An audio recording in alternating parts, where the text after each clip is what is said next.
الله أكبر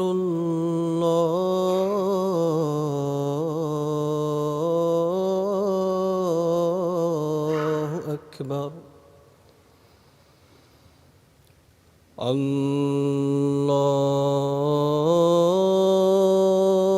الله أكبر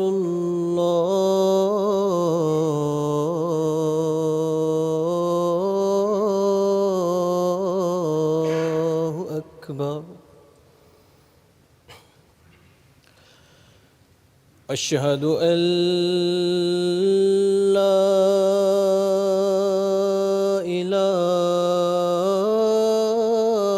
إله إلا الله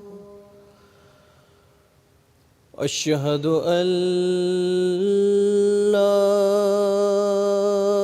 إله إلا الله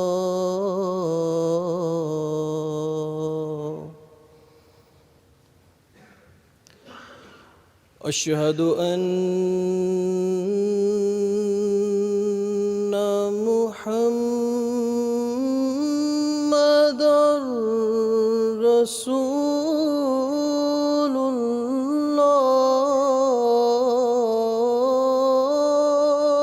الله أشهد أن محمدًا رسول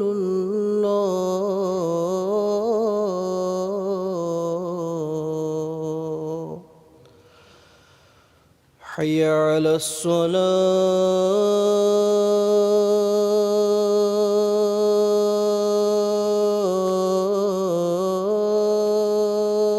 الصلاة حي على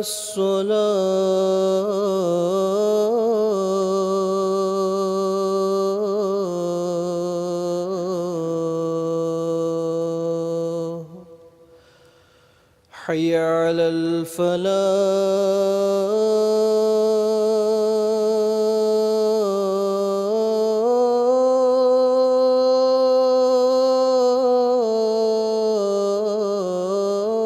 الفلاح حي على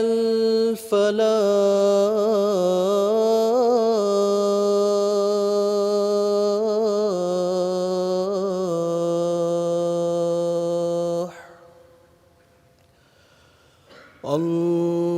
الله أكبر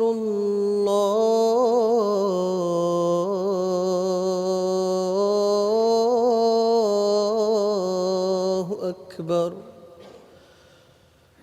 لا إله إلا الله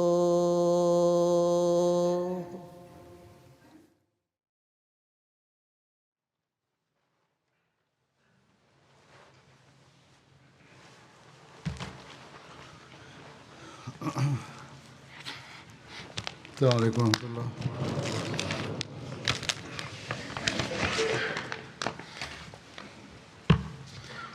أشهد أن لا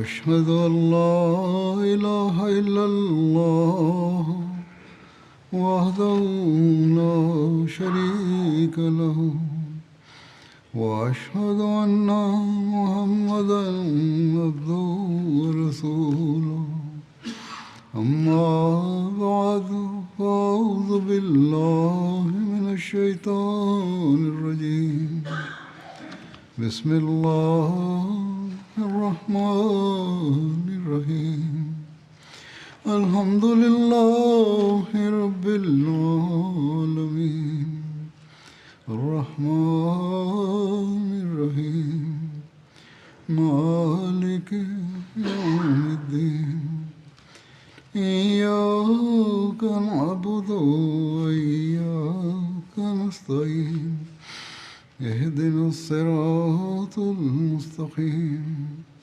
صراط الذين أنعمت عليهم غير المغضوب عليهم ولا الضالين. गुज़श्ता खुतबे में मैंने एक मुसलमान का En el sermón anterior mencioné un incidente en el que un musulmán mató a alguien a pesar de que esa persona le había ofrecido el salud de paz. Y en relación a esto, también recité el versículo 95 de la Sura Al-Nisa, en el que se dice que si alguien te saluda con la paz, no digas que no es creyente. En ese momento no se compartieron todos los detalles de ese incidente. Más detalles son que mencioné brevemente que el santo profeta, la paz y bendiciones de Dios sean con él,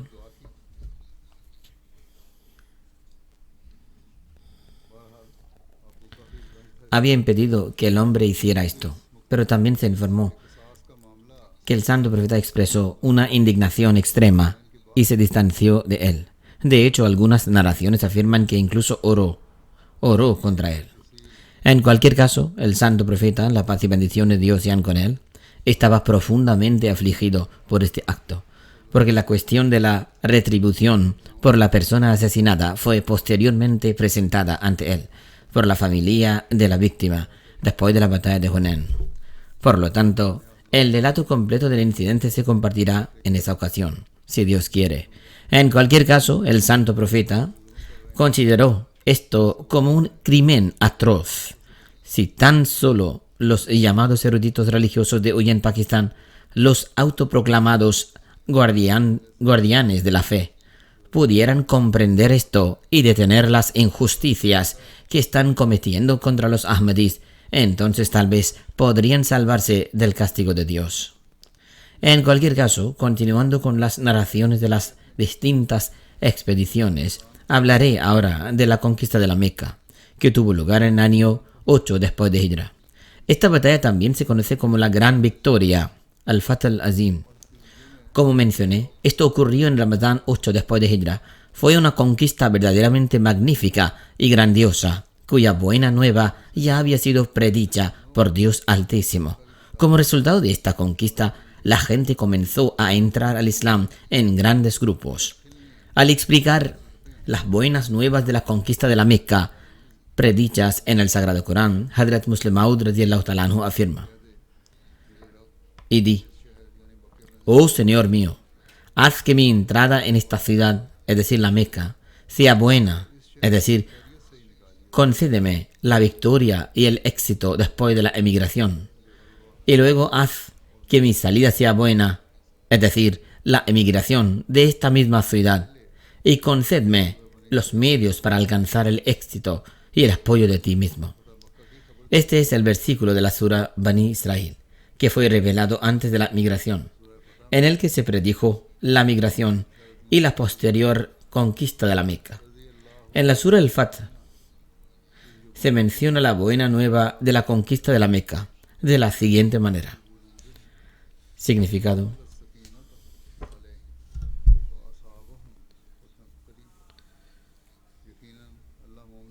ciertamente, Dios estaba complacido con los creyentes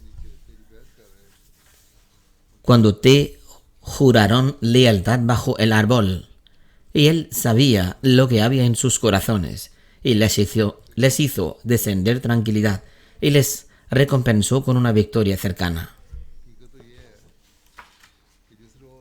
La verdad es que el mismo día que el santo profeta emigró de la Meca, Dios Altísimo ya le había dado la buena nueva de que no te aflijas. Llegará un día en que te devolveré a este mismo lugar. De hecho, se menciona que el siguiente versículo fue revelado durante la migración. En verdad, aquel que hizo vinculante para ti la enseñanza del Corán,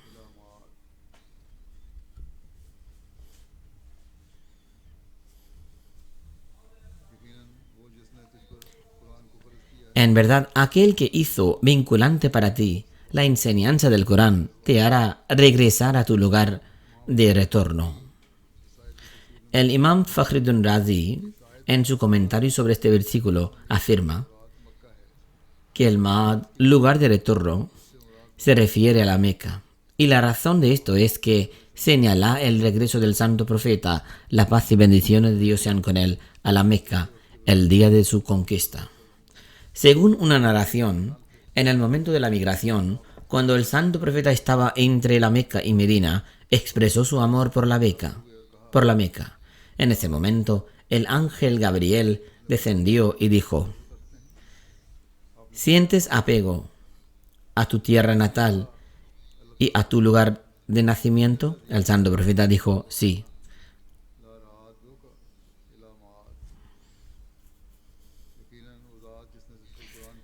Gabriel dijo: entonces Dios Altísimo ha declarado: en verdad, aquel que hizo vinculante para ti la enseñanza del Corán te hará regresar a tu lugar de retorno. Es decir, Dios te concederá el dominio sobre los Quraysh y te devolverá a la Meca. Porque el santo profeta había estado en la Meca, luego la dejó y finalmente regresó. Y esta promesa no podría haberse aplicado adecuadamente a ninguno otro lugar que no fuera la Meca. Según los eruditos e investigadores, este versículo del Sagrado Corán es una prueba de la profecía del santo profeta, porque transmitió una profecía de Dios Altísimo acerca de lo invisible y los acontecimientos se desarrollaron exactamente como fueron predichos. En otro lugar del Sagrado Corán también se hace la profecía de la conquista de la Meca, en la que se le recuerda esencialmente al santo profeta, la paz y bendiciones de Dios sean con él, junto con todos los musulmanes que donde quiera que vayan, no olviden que al final la Meca será conquistada.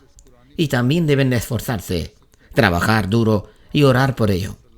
Y a la luz de esta profecía coránica, podemos decir que uno de los propósitos y objetivos centrales de todas las batallas y expediciones militares del santo profeta hasta ahora fue la conquista de la Meca. Por lo tanto, al mencionar esta gran profecía del Corán,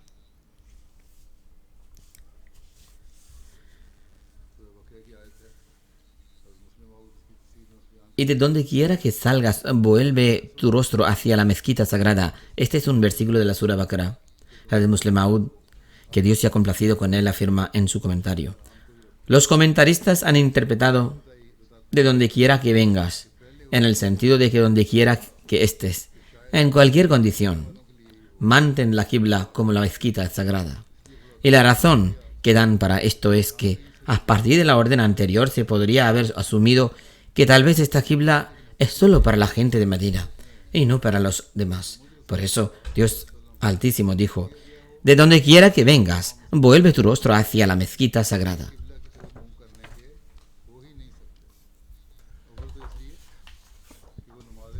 Hazrat Muslim Maud radiyallahu ta'ala anhu continuó: pero la verdad es que ya sea que en este verso se esté dirigiendo al santo profeta o a todos los musulmanes, el significado no puede ser sobre mirar hacia la Qibla, en primer lugar, porque las oraciones que se ofrecen mientras se reside en una ciudad o pueblo son generalmente más numerosas que las que se ofrecen al salir de viaje de la ciudad.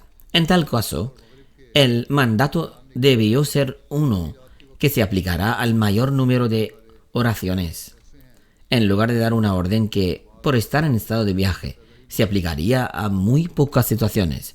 Por ejemplo, una persona puede salir de una ciudad a las 10 de la mañana o entre el Asr y el Maghrib, o en mitad de la noche, y todos estos son momentos en los que la cuestión de la oración ni siquiera se plantea. En tales circunstancias, el mandato y de donde quiera que vengas, vuelve tu rostro hacia la mezquita sagrada, pierde sentido, porque rara vez hay una oportunidad para orar en el momento de salir de una ciudad. Para entonces la persona generalmente ya ha rezado, o si aún no lo ha hecho, puede hacerlo un poco más tarde. En cualquier caso, no existe una conexión directa entre la partida y la oración. Además, estos significados solo podrían aceptarse como válidos si existiera alguna oración específicamente vinculada al momento de la partida. Pero todos saben que ninguna oración está ligada al momento de la partida. En tal caso, aplicar este versículo al acto de partir para un viaje no es de ninguna manera correcto. Otro argumento que prueba que, de donde quiera que vengas, no se refiere a estar orientado hacia la Qibla durante la oración, es que mientras se viaja, incluso el concepto de dirección a veces deja de aplicarse. Y donde quiera que se gire la cara, se puede ofrecer la oración. Por ejemplo, si una persona no puede bajar de un monte, entonces está probado por el Sagrado Corán y la práctica del Santo Profeta, que en tal caso, sin importar hacia qué dirección esté girada su cara, puede ofrecer la oración en esa dirección.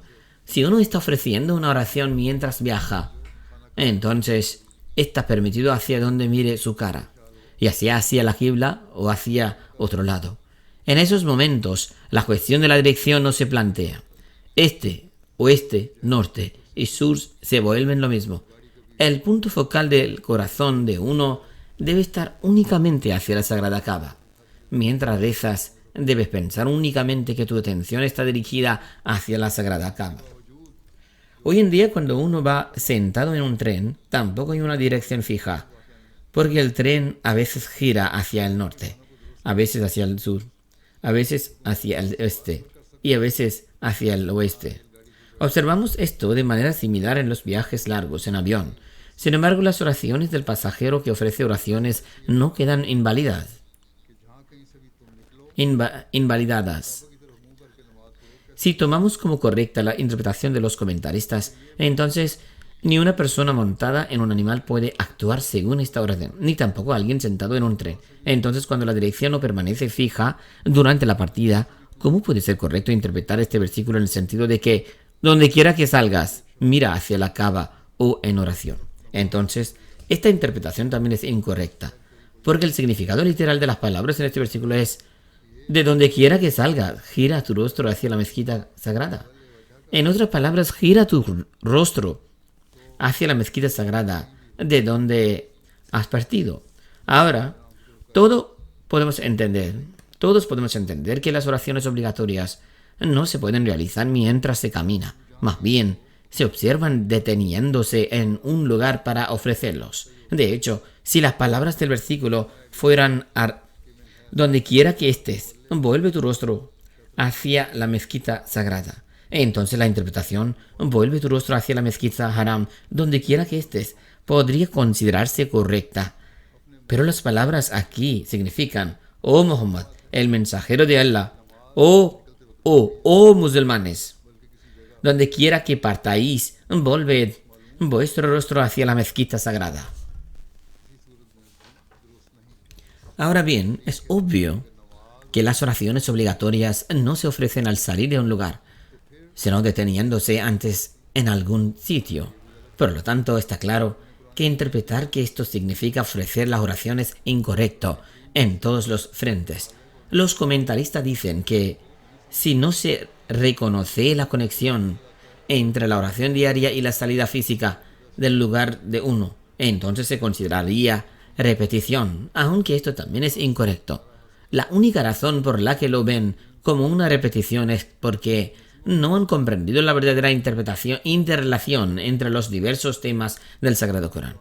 Siempre que ven algún conflicto aparente en el Corán, recurren inmediatamente a discutir sobre la abrogación, escudándose en la práctica del decir que un versículo se abroga a causa de otro, tratando de liberarse de la responsabilidad académica.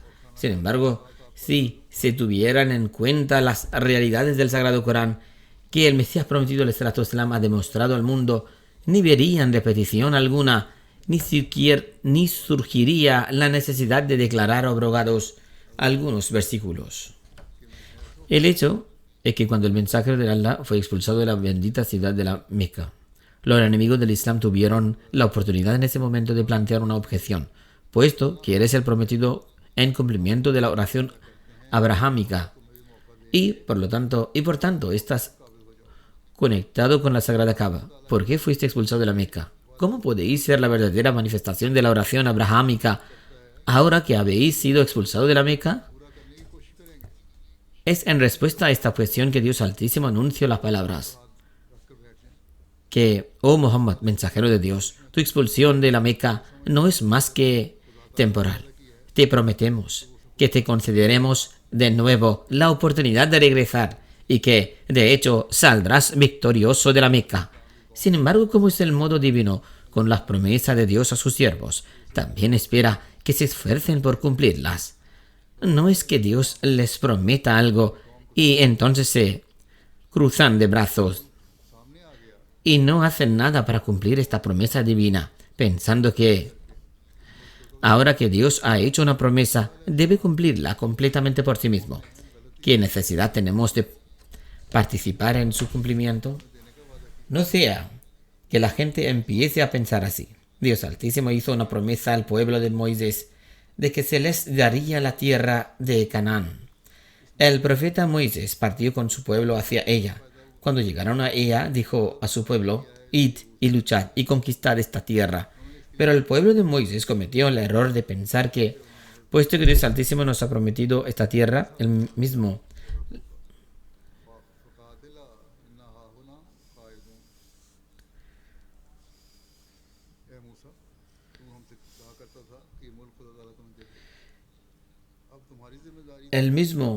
la cumplirá y nos la entregará.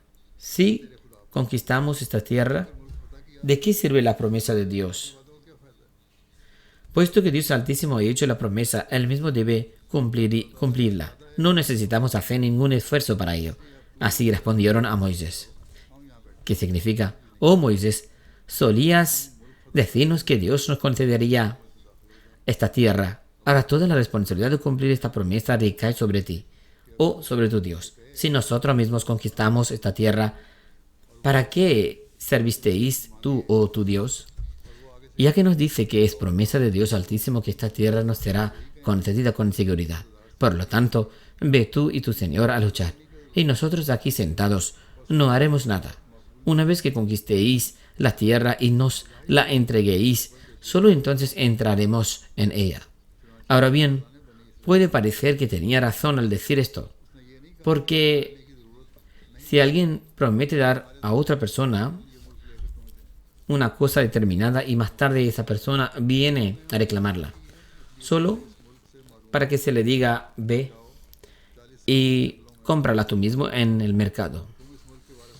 Todo el mundo consideraría innecesaria tal promesa si después de todo tuviera que comprarla él mismo en el mercado. Así pues, este argumento puede parecer racional. Sin embargo, en relación con las comunidades divinas, tal noción es totalmente irrazonable. Por eso Dios Altísimo no alabó a los israelitas. No dijo: no necesitáis luchar. Depende de nosotros asegurar la tierra y entregárosla.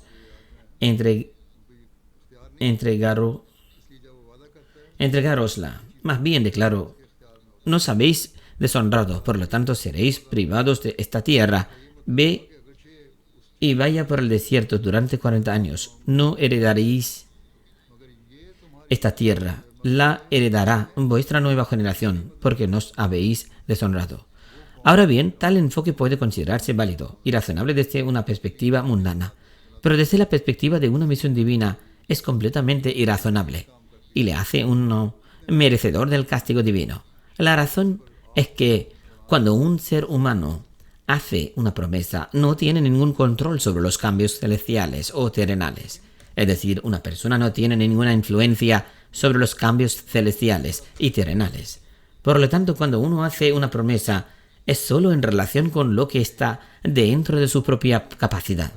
Pero cuando Dios Altísimo hace una promesa, implica que aunque el cumplimiento de esta promesa parezca imposible, pero con la ayuda divina se cumplirá.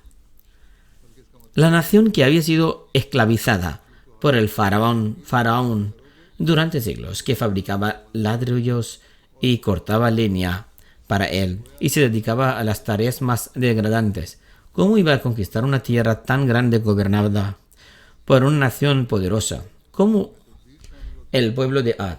No era fácil conseguir esta tierra, pero Dios dijo: aunque la adquisición de esta tierra os parezca imposible, os prometemos que os la concederemos y la conseguiréis con nuestra ayuda. Por lo tanto, una promesa divina no significa que ahora uno deba permanecer ocioso y no esforzarse. Más bien significa que cuando te esfuerces por alcanzar ese objetivo, Dios te ayudará y te hará triunfar. En esencia, existe una distinción entre la naturaleza de una promesa divina y la de una humana. Las promesas divinas que exigen un esfuerzo práctico requieren la participación humana. Para cumplirlos hay que esforzarse. Si uno no se implica en su cumplimiento, se hace merecedor de un castigo. En cambio, esto no se aplica a las promesas hechas por un ser humano. Una persona no puede decir: voy a cambiar el curso del destino divino para ti, ya que esto no está bajo el control humano. Si alguien hiciera tal afirmación con razón, sería interrogado por Dios Altísimo: ¿quién eres tú para alterar el destino? Por otra parte, Dios puede decir: si actúas según mi mandato y te esfuerzas por ello, te ayudaré y alteraré el curso del destino, pues el destino está dentro de su poder y puede cambiarlo como quiera. Cuando el santo profeta recibió la promesa divina de la conquista de la Meca, también se advirtió a los musulmanes: oh musulmanes, no seáis como el pueblo de Moisés, que pensó que puesto que Dios les había prometido la victoria, Él mismo la cumpliría y no necesitarían hacer ningún esfuerzo por su parte. De hecho, vosotros también debéis esforzaros por cumplir la promesa divina. La promesa de Dios significa: sois débiles. Si no lo fuerais, ¿por qué habríais abandonado la Meca? Abandonar la Meca significa vuestra debilidad, y vuestro enemigo es fuerte. Pero Dios os dará fuerzas y recuperaréis la Meca de vuestros adversarios. Por lo tanto, el comando significa que de donde quiera que partáis, que vuestra dirección y propósito sea la conquista de la Meca. El término Huroi, es decir, partida, salida, también tiene la connotación de expediciones militares. En ese contexto, el versículo significa donde quiera que te embarques en una campaña militar, ya sea al este, al sur, al oeste o al norte. Tu objetivo debe ser sentar las bases para la conquista de la Meca. Por ejemplo, si planeas atacar a un enemigo desde el sur, pero te enteras de que tiene aliados al oeste, que podrían lanzar un asalto desde la retaguardia, entonces atacar primero el oeste es, en esencia, un paso preliminar hacia la campaña del sur. Del mismo modo, si sus aliados residen en el norte y te enfrentas a ellos primero, eso también sirve al propósito original de derrotar a los del sur. Es en referencia a este mismo principio que Dios Altísimo dice: oh musulmanes, en cada expedición contra un pueblo, país o área, que vuestro verdadero propósito de vuestra dirección sea hacia la conquista de la Meca, pues Dios tiene la intención de concederos su victoria. Así, cuando estudiamos las batallas y expediciones del santo profeta, este principio se pone de manifiesto. El objetivo primordial de todas sus expediciones militares no era otro que la conquista definitiva de la Meca. En cualquier batalla en la que se sintiera que se perdía el cumplimiento de este objetivo, o cuando una batalla con un pueblo en particular amenazaba con retrasar la conquista de la Meca, el santo profeta se abstenía completamente de participar en ella, incluso cuando se le provocaba. Muchas tribus le desafiaron y actuaron de forma provocativa, pero el santo profeta siempre respondió con paciencia y tolerancia. Sin embargo, si una tribu les desafiaba cuya derrota despejaría el camino hacia la Meca, no dudaba en actuar. De hecho, el análisis de todas las batallas islámicas revela una profunda sabiduría divinamente guiada detrás de ellas, especialmente las que precedieron a la conquista de la Meca, cuyo único objetivo era allanar el camino para esa misma victoria.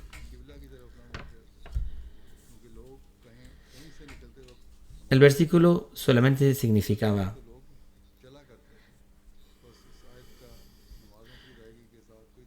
de donde quiera que te embargues y de donde quiera que vengas, vuelve tu rostro hacia la mezquita sagrada. No se habría utilizado desde donde quiera que salgáis, sino donde quiera que estéis. Volveos hacia la dirección de la Qibla. Las palabras donde quiera que estés deberían haberse utilizado para indicar que uno debe volverse hacia la Qibla. Esto se debe a que en el momento de partir la gente no reza, sino que se prepara para caminar. Por lo tanto, este versículo no tiene nada que ver con el ofrecimiento de oraciones. De hecho, el único significado de este versículo es que salgas de donde salgas y hacia de un lugar orientado hacia el este o de un lugar orientado hacia el oeste y hacia de un lugar orientado hacia el norte o de un lugar orientado hacia el sur. Tu dirección debe ser hacia la Meca. En otras palabras, tu atención, tus pensamientos y tu mente deben centrarse únicamente en el hecho de que debes obtener la victoria sobre la Meca, y al establecer allí, el Islam trae a toda Arabia bajo su influencia.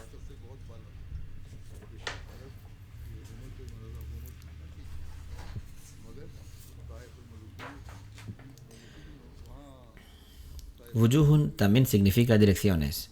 Por lo tanto, esto significa que debes tener un propósito singular: conquistar la Sagrada Kaaba y convertirla en el centro del Islam. Porque hasta que el Islam no se extiende en la Meca, hasta que la Meca no quede bajo el dominio de los musulmanes, el resto de Arabia no podrá convertirse en musulmana.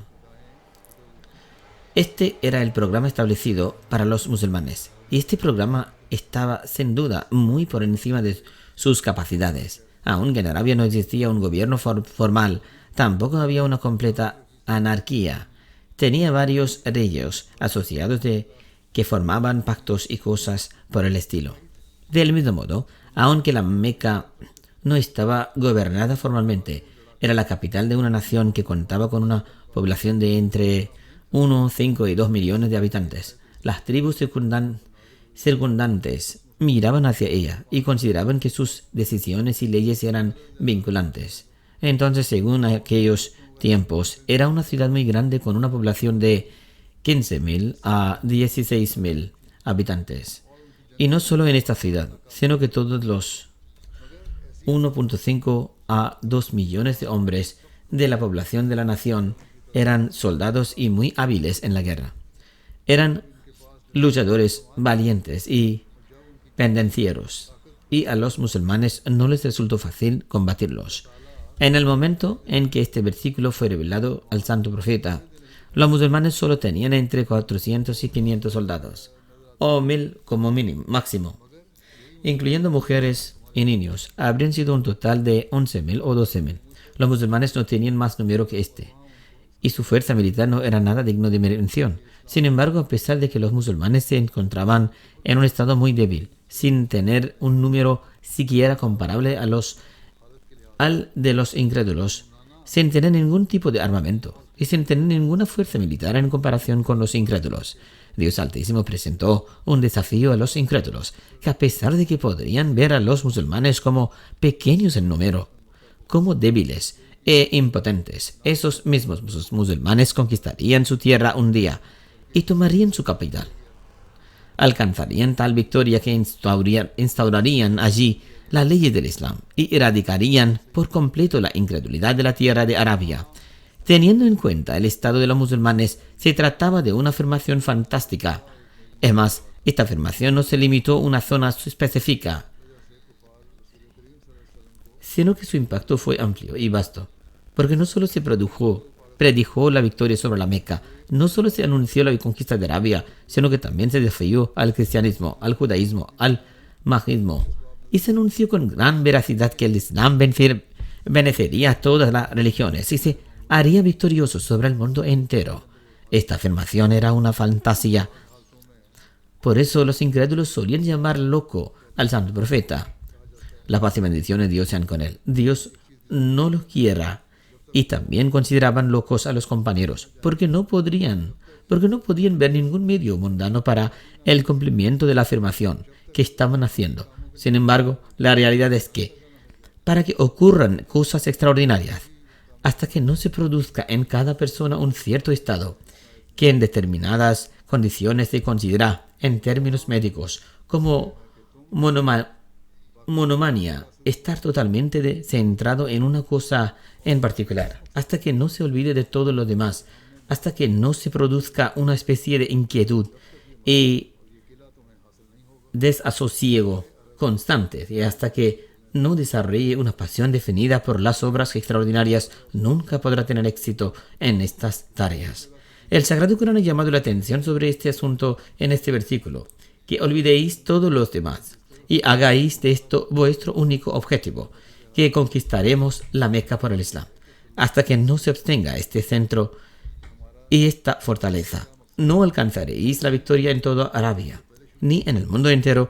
Aquí surge la pregunta de que ¿por qué Dios Altísimo dijo: y de donde quiera que partáis, volved el rostro hacia la mezquita sagrada, en lugar de decir, sea cual sea la dirección en la que ataquéis, manteneos centrados en la mezquita sagrada? La respuesta es que es en el momento de la salida cuando se decide el propósito del ataque. No es uno empiece a luchar primero y piense en su propósito después. Como el propósito aquí hará llamar la atención para que se tuviera en mente la conquista de la Meca, Dios dijo que en el momento de partir considerarán las implicaciones de su batalla en la conquista de Meca. Si esa batalla no es útil para la conquista de la Meca, entonces abandónala. Sin embargo, esto no debe interpretarse como que el Islam da permiso a sus seguidores para una guerra ofensiva, porque la historia puede atestiguar que las batallas contra los incrédulos habían comenzado incluso antes de que se revelara este versículo. También debe recordarse que, y de donde quiera que salgas, está dirigido solo al santo profeta, porque no habría necesidad de que la Meca fuera conquistada de la misma manera después del santo profeta, ya que no habría ningún ataque contra la Meca después de él. Por el contrario, debía permanecer enteramente bajo el control de los musulmanes. En otras palabras, se trataba de una profecía para el futuro, según la cual la Meca nunca volvería a ser conquistada físicamente, porque se creía una comunidad efectiva que mantendría la supremacía de la Meca y ésta permaneciera siempre bajo el control de los musulmanes. Este comentario y esta introducción eran necesarios porque la mención de los incidentes relacionados con la conquista de la Meca será más fácil de entender en estos antecedentes. El resto se mencionará en el futuro, si Dios quiere. En ese momento también mencionaré a un mártir y dirigiré su oración fúnebre después de la oración del viernes. Dr. Sheikh Mahmud Ahmad Sahib de Sargodha, hijo de Sheikh Mubashir Ahmad Sahib de Delhi. Los opositores al Ahmadiyya le dispararon y martirizaron el 16 de mayo. Ciertamente a Allah pertenecemos y a él volveremos. Según los detalles, el día del incidente, el Dr. Sahib regresaba con su familia de ofrecer la oración del viernes al hospital Fátima de Sargodha, donde ejercía. Entró en el hospital, cruzó la entrada principal y llegó al pasillo de enfrente de urgencias y se dirigía hacia su habitación cuando una persona que ya estaba allí y le había estado siguiendo sacó una pistola de una bolsa de la compra y le disparó por la espalda. Fue alcanzado por 2 balas que lo atravesaron. Fue trasladado inmediatamente al hospital civil. Sin embargo, no pudo aguantar las heridas por las que el respetado Dr. Sahib se convirtió en mártir. Ciertamente a Allah pertenecemos y a él volveremos. Tras el incidente, el agresor, blandiendo su arma, huyó del exterior del hospital en una motocicleta acompañado de un cómplice. En el momento del martirio, el fallecido tenía 59 años. El Ahmadiyya llegó a la familia del mártir a través del hermano de su bisabuelo, Hadrat Sarfaraz Hussain Dehlvi, que Dios se ha complacido con él. que tuvo el honor de aceptar el Ahmediyyat jurando lealtad al Mesías prometido alayhi salatu wassalam. Posteriormente, el bisabuelo del mártir, el respetado Babu Ejaz Hussain Delvi Sahib, también juró lealtad por la influencia de su hermano. Tanto el bisabuelo del mártir, Babu Ejaz Hussain Sahib, como su abuelo, Babu Nazir Ahmed Sahib, tuvieron el honor de servir sucesivamente como emires de la comunidad del Delhi. El mártir finalizó sus estudios en el FC College de Lahore y se matriculó en la Facultad de Medicina de Rawalpindi, donde obtuvo el título de MBBS en 1990. Tras obtener su MBBS, aprobó el examen de la Comisión del Servicios Públicos de Punjab y trabajó durante 4 años en el Hospital de Servicios y en el Hospital Jinnah de Lahore. En 1998 fue nombrado miembro del Royal College of Physicians del Reino Unido y en 2021 recibió una beca de la misma institución. El mártir fallecido se trasladó a Sargodha en 2001, motivado principalmente por el deseo de servir a la humanidad. Como se mencionó anteriormente, fue el primer especialista en enfermedades del hígado y del estómago en el distrito de Sargodha.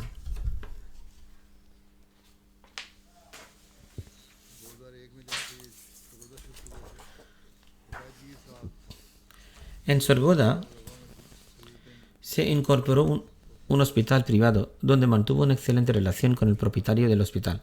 Sin embargo, el propietario tenía formación política y pretendía presentarse a las elecciones a la Asamblea Nacional en 2018. Ante las amenazas de los clérigos religiosos, el propietario se vio obligado a pedir al médico que abandonara el hospital y que no pudiera seguir trabajando allí. En consecuencia, el doctor Sahib se marchó y se incorporó a otro hospital. Desde que se trasladó a Sargodha en 2001, dedica regularmente tiempo como médico visitante en el Hospital Fazl Umar de Rabwa. Dios Todopoderoso le había dotado la capacidad de curar y muchos pacientes se beneficiaron significativamente de su tratamiento. Además de sus conocimientos seculares, era profundamente versado en estudios religiosos, estudiando extensamente los comentarios coránicos, Tazkira, Rohani Khadain y otra literatura de la comunidad, incluida literatura que abordaba cuestiones polémicas. También sirvió en la comunidad como Naib Amir del distrito de Sargodha. Participó activamente en la Asociación Médica después de su establecimiento, convirtiéndose en su vicepresidente en 2024. También se desempeñó como presidente del capítulo de Sargodha. A pesar de sufrir cáncer durante los últimos 3 años, siempre priorizó las enfermedades de los demás sobre las suyas y permaneció siempre dispuesto a servir. Su compasión y amor por los pacientes eran excepcionales. A menudo proporcionaba tratamiento gratuito a los necesitados e incluso les daba dinero para el pasaje de regreso. También pagó personalmente las pruebas médicas de algunos pacientes. Como se mencionó anteriormente, fue el primer especialista en enfermedades del hígado y del estómago en el distrito de Sargodha. Contribuyó de manera silenciosa y significativa a los matrimonios de muchachas económicamente desfavorecidas. Una de esas personas narra que el Dr. Sahib lo ayudó económicamente de manera regular durante un largo periodo. Al principio, esta persona nos visitaba 1 o 2 veces al mes, pero poco a poco empezó a visitarnos cada 2 o 3 días. A pesar de este aumento de frecuencia, el Dr. Sahib continuó apoyándolo. En una ocasión, cuando este individuo hizo una demanda irrazonable, el Dr. Sahib, quien normalmente nunca se enojaba y tenía una disposición amable, inadvertidamente habló con dureza. Debido a su disposición innata y piedad, permaneció inquieto toda la noche por hablar con severidad y llamó al individuo al día siguiente. Se disculpó sinceramente y le brindó una importante ayuda financiera. Él veneraba profundamente a los ancianos de la comunidad y a menudo viajaba especialmente a Rabwa para tratar a los pacientes cuando era necesario. Su madre, Amtullah Isaba, afirma que él respetaba profundamente a sus padres y satisfacía todas sus necesidades, sin que ellos tuvieran que pedirlas. Ella nunca lo pidió, pero él siempre cubrió sus necesidades. Exhibió numerosos rasgos admirables desde la infancia. se dedicó a su propio trabajo. Estaba profundamente comprometido con el califato. Se preocupaba profundamente por los pobres y los enfermos y administraba meticulosamente las transacciones financieras. Mantuvo la familia unida todo el tiempo. Su esposa Amtunur Saheba menciona que él constantemente aconsejaba a sus hijos que permanecieran conectados con la comunidad. Su devoción al califato era extraordinaria. Escuchaba regularmente los sermones y anotaba meticulosamente los puntos en un diario. Una práctica que pocos, incluidos las personas consagradas, siguen sistemáticamente. Tomaba nota de algunos puntos del sermón del viernes para poder beneficiarse de ellos. Sus contribuciones a los sacrificios financieros fueron ejemplares. En el momento de su martirio, sus contribuciones al Mesías se liquidaron en su totalidad hasta el año 2025. Tiene 4 hijos, incluidos 2 varones, uno de los cuales es médico, y 2 mujeres. Su hijo, el doctor Basid, cuenta como siempre hizo hincapié en mantener un vínculo fuerte con el califato. Su hija Saima lo describe como un padre excepcionalmente cariñoso que le aconsejó después de su matrimonio que, tras mudarse a casa de sus suegros, debía permanecer ligada a la comunidad y nunca rechazar la oportunidad y el honor de servirla. Ella señala que él encontró constantemente formas de integrar el servicio de la comunidad e incluso en las actividades generales. Una nuera recuerda con qué fuerza insistía en depositar la confianza en Allah, siempre que le pedía orientación. Comenzaba y terminaba sus consejos con oraciones. Su hermana comenta que estaba profundamente preocupado por la oposición hacia la comunidad. Él observaba constantemente las oraciones voluntarias y el tahajjud diariamente. El amir del distrito de Sargodha, Khalid Mahmud Saheb, lo describe como un gran humanitario, un hombre humilde, caracterizado significativamente por humildad y el servicio de la humanidad. La mayoría de las veces devolvía los honorarios de los 2 pacientes más pobres. Hacer sacrificios por la comunidad fue una de sus cualidades más destacadas. Además de cumplir con sus 80 promesas, etc. Ayudaba haciendo sacrificios adicionales, mostró gran respeto hacia los funcionarios de la Jamaat. Zubair Saheb, el misionero de la comunidad de Sargodha, dice: un individuo muy querido se ha ido de entre nosotros. Individuo muy querido se ha ido de entre nosotros. Era un servidor de la humanidad, una personificación de la misericordia y la benevolencia, a alguien que sanó a cientos de miles. Era un devoto del califato y un ángel personificado. El difunto mártir era un derviche y todos los aspectos de su vida fueron ejemplares. Siempre que un funcionario consagrado iba a verlo, se levantaba de su silla e incluso cuando se iban, los acompañaba hasta la puerta. Dice, además, cuando le dijeron que las condiciones estaban empeorando y que debía contratar a un guardia de seguridad o tener un jardín para medidas de seguridad, el doctor Saheb respondía: podría tener un guardia o un asistente conmigo para mi seguridad, pero no puedo soportar la idea de que Dios no lo quiera. Si alguien viniera a matarme, otra persona pudiera perder la vida por mi culpa. Aunque los oponentes habían distribuido panfletos por todo el distrito incitando a la gente a que él era merecedor de la muerte y tal o cual castigo, él nunca prestó atención a tales amenazas. La lista que los oponentes habían compilado de Ahmadís que debían ser perseguidos hacia el nombre del doctor Saheb en el primer lugar. De hecho, había un cierto clérigo, Akram Tufani, que incluso había emitido en un edicto declarando que era lícito matarlo, y ese edicto también había sido distribuido públicamente. Sin embargo, a pesar de todo esto, el gobierno no tomó ninguna medida. El administrador del hospital de Fátima, que es un hospital cristiano y él mismo es pastor, comentó: un servidor de la humanidad y un alma noble se ha ido de entre nosotros. Nuestros corazones están abrumados por el dolor.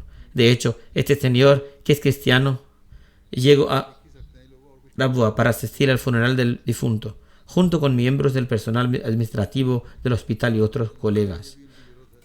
Los medios sociales e impresos también cubrieron el martirio del Dr. Saheb. Un comisionado adjunto escribió una publicación: esto es todo lo que pueden hacer. No pueden tomar ninguna acción real, porque les falta el coraje para enfrentarse a los clérigos a tomar alguna decisión en su contra. Sin embargo, incluso este acto refleja un grado de valentía como una mujer. Escribió su publicación el Jekyll Mahmud. Sheikh Mahmud no fue nada menos que un salvador para los pobres. Fue un especialista médico excepcional. En ocasiones incluso proporcionaba costosas pruebas diagnósticas gratuitas a personas desfavorecidas. Quizás casi no haya un solo hogar en todo el distrito que no se haya beneficiado de la atención del Dr. Saheb. Ella no forma parte de la comunidad, pero lo elogió diciendo que a menudo trataba a los pacientes gratuitamente y que esto, en su opinión, era un acto extraordinario. Dice: digo esto con plena conciencia porque soy médico. El Dr. Saheb podría haber ido al extranjero, a cualquier país, y haber amasado una gran fortuna viviendo una vida de lujo, pero prefirió quedarse en Surguda y dedicarse a servir a la humanidad. Además dice: hoy, por primera vez, he llorado la muerte de alguien con quien no tenía ninguna conexión personal. Solo era un vínculo de humanidad. Este caballero había concedido inmensos favores a los siervos de Dios. Si alguien preguntara cuál fue su delito, la respuesta es que su único delito fue ser Ahmadi. Otro médico escribió: el Dr. Saheb fue el primer especialista médico en Surguda en completar el ARCP. A pesar de su excepcional competencia y antigüedad, incluso hoy en día realizaba procedimientos con las tarifas más bajas del Surguda. Fue asesinado únicamente por su fe. ¿Queda alguna ley en este país? Un periodista y presentador de un canal de televisión privado escribió: no tengo palabras para condenar este acto bárbaro y absolutamente trágico.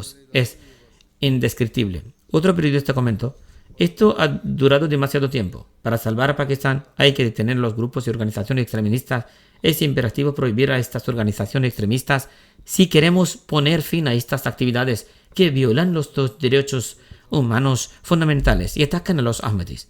Existe tal temor a estos supuestos guardianes de la fe que incluso el gobierno, las fuerzas del orden y los tribunales se ven impotentes ante ellos. Que Dios Altísimo traiga rápido a los medios para su aprehensión. Es necesario ahora eliminarlos por completo para salvar el país, porque estos supuestos religiosos que en realidad están llevando a cabo extremismo en nombre de la religión, están empeñados en destruir el país. Atacan a cualquiera que se les oponga. En cualquier caso, nuestras súplicas son solo ante Dios Altísimo y debemos hacerle justicia. Que Dios Altísimo eleve el rango del mártir fallecido y conceda paciencia y firmeza a sus seres queridos. Deja atrás a su anciana madre.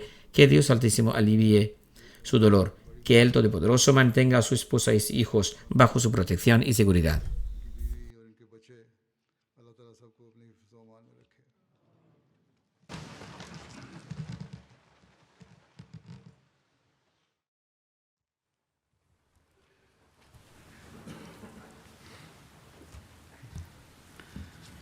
الحمد لله نحمده ونستعينه ونستغفره ونؤمن به ونتوكل عليه ونعوذ بالله من شرور أنفسنا ومن سيئات أعمالنا من يهده الله فلا مضل له ومن يضلل فلا هادي له ونشهد أن لا إله إلا الله ونشهد أن محمدا عبده ورسوله عباد الله رحمكم الله إن الله يأمر بالعدل والإحسان وإيتاء ذي القربى وينهى عن الفحشاء والمنكر والبغي يعظكم لعلكم تذكرون واذكروا الله يذكركم وادعوه يستجب لكم ولذكر الله أكبر